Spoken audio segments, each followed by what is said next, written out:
தமிழ்நாட்டை பொறுத்தளவில் ஆங்கில வழி கல்வி மூலமாக என்ன ஆயிடுச்சுனாக்கா, தாய்மொழி கல்விக்கு வாய்ப்பு இல்லாமல் போய் ஆங்கில வழி கல்வி மூலமாக என்னாச்சுன்னா மாணவர்களுடைய வாழ்க்கையில் மண்ணெளி போட்ட மாதிரி தான் ஆகிப்போச்சு. இப்போ என்னென்னாக்கா, மாணவர்களுக்கு எந்த லட்சியமும் உருவாக்க முடியல. இப்போ நம்மளால் முடியும் அப்படின்னா தான் நம்ம ஒரு லட்சியத்தையே உருவாக்குவோம்.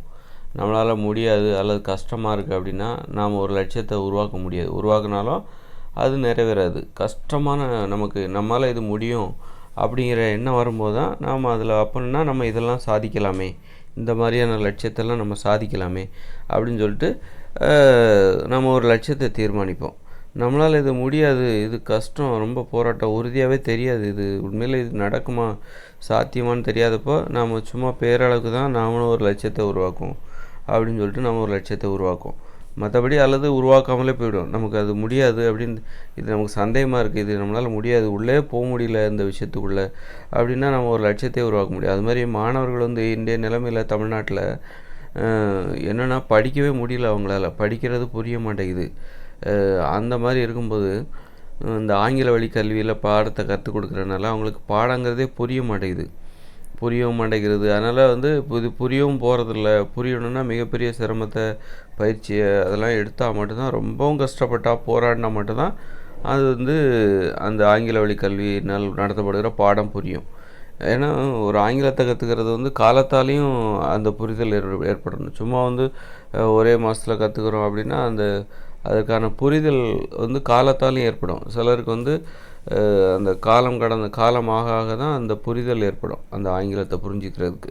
இல்லை அப்படி ஒரு புரிதல் நமக்கு தேவையில்லை. இப்போ எதுக்கு இதெல்லாம் தாய்மொழியிலே கல்வி கற்றுக்கணும் அவ்வளோதானே.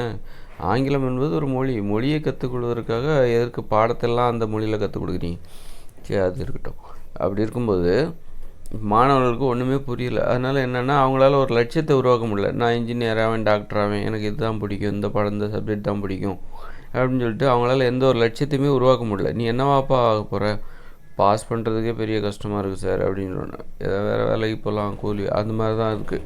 அதனால் யாராலையும் எந்த ஒரு பெரும்பாலான மாணவர்கள், ஒரு 98% மாணவர்கள் அல்லது ஒரு 95 இல்லை 90% மாணவர்களால் லட்சியத்தை உருவாக்க முடியல, லட்சியத்தை தீர்மானிக்க முடியல. ஒரு 10ஆம் வகுப்பு வந்தாலே ஒருத்தருக்கு தான் என்னவா ஆக போகிறோம் அப்படிங்கிற அந்த லட்சியத்தை தீர்மானிச்சிடலாம். அது வரைக்கும் நமக்கு எதில் இன்ட்ரெஸ்ட் இருக்குது அப்படின்னு பார்த்துட்டு நம்ம ஒரு லட்சியத்தை தீர்மானிச்சிடலாம். ஆனால் இந்த ஆங்கில வழி கல்வி எனும் அந்நிய மொழி கல்வியால் மாணவர்களால் லட்சியங்களை உருவாக்க முடியவில்லை. ஏன்னா அவங்களுக்கு படிக்கவே முடியல. நம்மளால் ஏன்னா முடிஞ்சால் ஒரு விஷயம் படிக்க முடிஞ்சாதுன்னா லட்சியத்தை உருவாக்க முடியும். இங்கே படிக்கவே முடியலையே, அப்போ எப்படி லட்சியத்தை உருவாக்க முடியும்? ஆசிரியர்களுக்கும் லட்சியத்தை உருவாக்க முடியல. ஏன்னா ஆசிரியர்களும் முதல்ல நல்ல பசங்க படிக்கிறாங்க, நம்ம கற்றுக் கொடுக்குறத அவங்க ஈஸியாக புரிஞ்சுக்கிறாங்க அப்படின்னு சொல்லும்போது தான் அப்போ ஆசிரியர்களுக்கும் ஒரு மனப்பான்மை வரும். என்னென்னாக்கா, பசங்க நல்லா படிக்கிறாங்க, அதனால் இந்த வருஷம் நல்லா தேர்ச்சி அடைய வச்சிடணும். நம்மக்கிட்ட படிக்கிற பசங்களை இந்த மாதிரி நம்ம சப்ஜெக்டில் அவங்கள பிற்காலத்தில் ஒரு பெரிய ஆளாக ஆக்கிடணும். யாரெல்லாம் விருப்பம் இருக்கோ அவங்களுக்கு அந்த உதவி செய்யணும். நம்ம சப்ஜெக்ட் இப்போ மேக்ஸ் டீச்சர் இருக்காங்களா, சரி நம்ம சார்பாக நம்ம சப்ஜெக்டை நாளைக்கு மெயின் சப்ஜெக்டாக எடுத்து படிக்கிற ஒரு பசங்க ஒரு 4-5 பேரையா நம்ம தயார் செஞ்சிடணும். ஏன்னா எல்லோரும் மேக்ஸ் எடுத்து படிக்க போகிறதில்ல. ஒரு வகுப்பில்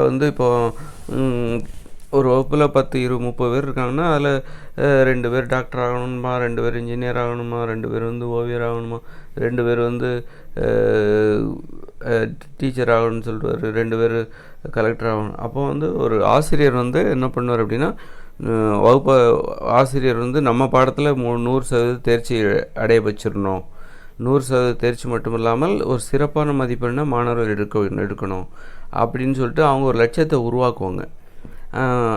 அதே மாதிரி நம்ம சப்ஜெக்டில் யாராவது ஒரு 4-5 பேர்த்தையாவது மெயின் சப்ஜெக்டாக எடுத்து படிக்க வச்சு நாளைக்கு நம்ம சப்ஜெக்டில் அவங்க ஒரு பெரிய ஆளாக வரணும். அந்த மாதிரியும் வேலை. அப்படி ஒரு ஆசிரியர்களுக்கும் ஒரு லட்சியம் உருவாகணும். ஆக இந்த ஆசிரியர்களுக்கும் லட்சியம் உருவாக மாட்டேங்குது.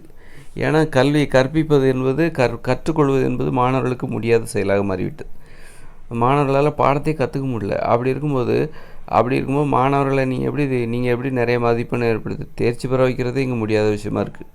அப்படி இருக்கும்போது மாணவர்களை நீங்கள் வந்து நிறைய மதிப்பெண் எடுக்க வைப்பதோ, அல்லது நாளைக்கு அவங்க வந்து உங்கள் அந்த ஆசிரியரின் சப்ஜெக்டில் வந்து இந்த மாணவர்கள் ஒரு பெரிய ஆளாக வரணும் அப்படின்னு ஒரு ஆசிரியர்கள் தங்களுக்குன்னு ஒரு லட்சியத்தை உருவாக்கி கொள்வதற்கு கூட இங்கே முடியல. ஆக ஆசிரியர்களாலும் லட்சியத்தை ஏற்படுத்தி கொள்ள முடியல, மாணவர்களாலும் லட்சியத்தை ஏற்படுத்தி கொள்ள முடியல. ஏன்னா இது அவ்வளோ முடியாத செயலாக மாறிப்போச்சு. முடியும் அப்படிங்கிற மாதிரி இருந்தால் தான் எளிதாக முடியும், ஈஸி என்னால் முடியும் அப்படிங்கிற எனக்கு கன்ஃபார்மாக தெரியுது. முயற்சி மட்டும்தான் என்னுடைய பங்களிப்பு. முயற்சி செய்தால் இது எனக்கு ஈஸி, உழைப்பு கொடுக்க நான் தயாராக இருக்கேன், மற்றபடி தானாக ஈஸியாக நடக்கும். உழைப்பு மட்டும்தான் இங்கே கஷ்டம். மற்றபடி உழைப்பை அந்த கஷ்டமான உழைப்பை கொடுத்துட்டா மற்றதெல்லாம் தானாக நடக்கும். என்னுடைய லட்சியத்தை அடைவது எனக்கு எளிதாக இருக்கும் அப்படிங்கிற மாதிரி இருக்கணும். அப்படின்னா இங்கே பாடங்கள் வந்து தாய்மொழியில் கற்றுக் கொடுக்கப்பட வேண்டும். அப்போ தான் வந்து மாணவர்களும் லட்சியத்தை உருவாக்குறவங்க. நான் இன்ஜினியர் ஆவேன், டாக்டர் ஆவேன், அதுவாவேன், இதுவாவேன், கலெக்டர் ஆவேன், விஞ்ஞானி ஆவேன் அப்படின்னு சொல்லிட்டு மாணவர்கள் ஒரு லட்சியத்தை உருவாக்குவாங்க. அது மாதிரி ஆசிரியர்களும் ஒரு லட்சியம். என்னிடம் படிக்கிற மாணவர்களை நிறைய மதிப்பெண் எடுக்க வைப்பேன், முழுமையாக தேர்ச்சி பெற வைப்பேன். அப்புறம் வந்து பிற்காலங்களில் இவர்கள் ஒரு மிகச்சிறந்த ஒரு ஆளுமை மிக்க அவர்களாக வரணுங்கிறதுக்கான வேலைகளையும் நான் செய்வேன். என்கிட்ட படித்த பசங்க அப்படிங்கிற பெருமை நாளைக்கு எனக்கு கிடைக்கணும், அதுக்கான வேலை இப்போவே செய்வேன். இந்த மாதிரி ஆசிரியர்களுக்கும் ஒரு லட்சியம் இருக்குது. அந்த லட்சியத்துக்கு இங்கே வழி இல்லாமல் போச்சு. ஆசிரியர்களும் லட்சியத்தை உருவாக்க முடியல, லட்சியவாதிகளாக வாழ முடியல அவங்களால. எவ்வளோ பெரிய கொடுமை தெரியுமா? ஆனால் அவங்களால முடியும். அவங்களுக்கு கல்வி தகுதி எல்லாமே இருக்குது ஆசிரியர்களுக்கு. மாணவர்களுக்கும் அந்த ஆர்வம், திறமை எல்லாமே இருக்குது. ஆனால் இங்கே எது தடையாக இருக்குன்னா அந்த மொழி தான் தடையாக இருக்குது. அந்நிய மொழி எனும் ஆங்கில மொழி தான் தடையாக இருக்குது. அதனால் வந்து அதனால்தான் இப்போ லட்சியவாதியை ஒரு பிழைக்கிறதே இங்கே கஷ்டமாகி போச்சு. அதனால்தான் அவங்க வந்து ஆசிரியர்களை மதிக்கிறதில்ல, பெரியவங்களை மதிக்கிறதில்ல. அந்த மாணாக்கர்கள்லாம் பெரியவங்களையும் மதிக்கிறதில்ல, ஆசிரியர்களையும் மதிக்கிறதில்ல. இப்படி எங்கள் வாழ்க்கையில் மண்ணள்ளி போட்டிங்களே அப்படின்ட்டு சொல்லாமல் சொல்கிறாங்க. மாணாக்கர்கள் ஏன் அப்படி இருக்காங்க? ஏன் பெரியவங்களை மதிக்க மாட்டேங்கிறாங்க? ஏன் வந்து எடுத்தறிஞ்சு பேசுகிறாங்க? ஏன் வந்து பொது சொத்தை சேதப்படுத்துகிறாங்க? பள்ளி வளாகத்தில் உள்ள பொது சொத்தை ஏன் சேதப்படுத்துகிறாங்க? ஏன் ஒழுங்கீனமாக கட்டுப்பாடு இல்லாமல் நடந்துக்கிறாங்க? அப்படின்னா அவங்க சொல்லாமல் ஒரு விஷயத்த சொல்கிறாங்க. அட ஆட்சியாளர்களே, அட அறிவில்லாத ஆட்சியாளர்களே, அட அறிவில்லாத ஆசிரிய பெருமக்களே, அட அறிவில்லாத பெற்றோர்களே, பொதுமக்களே, எங்கள் வாழ்க்கையில் இப்படி அந்நிய மொழி எனும் ஆங்கில வழி கல்வி மூலமாக மண் அள்ளி போட்டுட்டிங்களே, சாக்கடை அள்ளி வீசிட்டிங்களே அப்படின்னு சொல்லிட்டு அவங்களுக்கு சொல்லாமல் ஒரு விஷயத்த சொல்கிறாங்க, உணர்த்துறாங்க. அப்போவாது புரிஞ்சுக்கங்க. அப்போவும் நம்ம என்ன பண்ணுறோம்? அந்த பசங்க கெட்டு போயிட்டானுங்க, அவங்க சரியில்லை, அவங்க கெட்டு போயிட்டானுங்க, சினிமா தான் காரணம், அதுதான் காரணம், இதுதான் காரணம்னு சொல்லிட்டு தன்னுடைய தப்பை உணராமலே போகிறாங்க. ஒரு சுய விமர்சனம் செஞ்சுக்கிற இதுவே இல்லை, ஒரு ஆராய்ச்சி மனப்பான்மையும் இங்கே கிடையாது. அந்த அளவுக்கு ஒரு முட்டாள்தனமான ஒரு வாழ்க்கையை, மூட நம்பிக்கையை அடிப்படையாக கொண்ட ஒரு வாழ்க்கையை நம் மக்கள் வாழ்ந்து கொண்டிருக்கிறார்கள். இந்த நிலை மாற வேண்டும். மாறினால்தான் மாணாக்கர்களின் எதிர்காலம் நல்லா பாதுகாக்கப்படும், பொதுமக்களும் எதிர்காலத்தில் நல்லா இருப்பாங்க. இல்லைன்னா அங்கே குற்றங்கள் தான் அதிகரிக்கும், குற்றவாளிகள் தான் அதிகரிக்கும்.